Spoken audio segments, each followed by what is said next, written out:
جس چیز کا اللہ کے نبی صلی اللہ علیہ وسلم نے سب سے زیادہ زور دیا، بدقسمتی ہے میرے عزیزوں، آج امت اسی دولت سے سب سے زیادہ محروم ہو چکی ہے،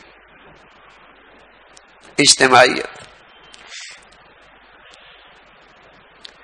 خود غرضی اور خود پسندی، خود غرضی اور خود پسندی اجتماعیت کے لیے زہر قاتل ہے۔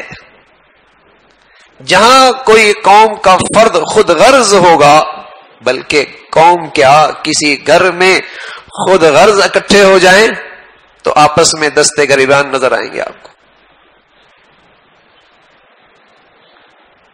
آپس میں دستے گریبان نظر آئیں گے۔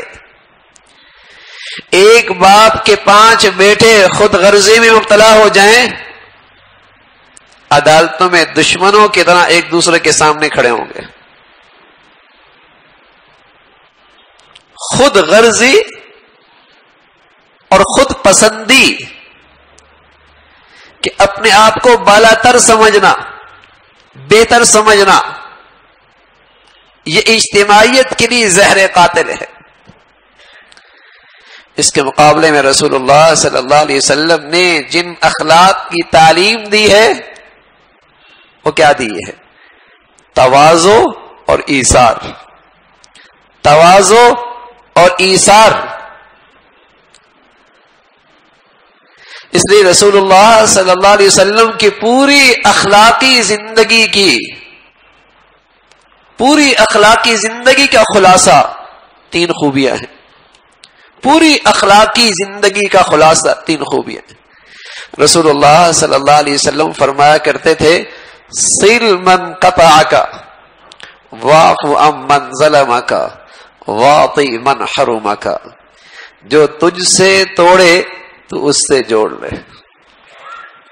یہ متکبر شخص نہیں کر سکتا، یہ خود پسندی کا مریض نہیں کر سکتا، یہ متواضع شخص کر سکتا۔